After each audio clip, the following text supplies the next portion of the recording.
صوبائی حکومت کا زبردست اقدام۔ چارسدہ میں محکمہ ایجوکیشن نے NTS پر صاف اور شفاف طریقے سے 151 خواتین کو پرائمری سکول ٹیچرز کے آرڈر جاری کر دیے۔ خواتین نے PTI کی صوبائی حکومت کی اس کوشش کو سراہتے ہوئے خوشی کا اظہار کیا۔ No doubt, it is on merit, obviously, and I think PTI proved that yes, they work and like they brought justice. As far as education center is concerned, so it was the most, basically before it was the most corrupt institution, but this time they have proved that yes, they brought merit. بڑی خوشی کی بات تھی کہ مطلب صرف test face ہم نے جمع کیا تھا، جو فارم فیس تھا 700 روپیز، وہ ہم نے جمع کیے تھے NTS کے لیے، ٹیسٹ کے لیے، باقی 1 روپیہ بھی نہیں دیا تھا۔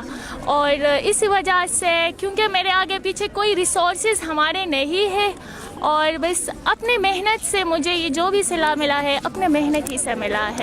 صوبائی حکومت کے احکامات پر محکمہ تعلیم چارسدہ نے میرٹ کا خاص خیال رکھتے ہوئے غریب اور قابل ترین خواتین کو آگے آنے کا موقع دیا۔ تو پرائمری اپوائنٹمنٹ ہمارے لیے ایک مشکل مرحلہ ہوتا ہے، تو اس میں ہم نے ایک چیز کو ویریفائی کر کے اور اس پہ ہمارے 3 مہینے لگے ہیں۔ ہمارے اسٹاف کی کوشش اور ہمارے دوسرے جو کولیگ ہیں انہوں نے جتنی محنت کی ہے اس میں، تو اس کا آپ لوگ اندازہ بھی نہیں لگا سکتے۔ چارسدہ میں میرٹ پر ہونے والی خواتین ٹیچرز کی تعیناتی سے بچوں کی تعلیم پر مثبت اثر پڑے گا، جبکہ بند سکول بھی کھول دیے جائیں گے۔ Jahangir Khan, Dawn News, Charsadda.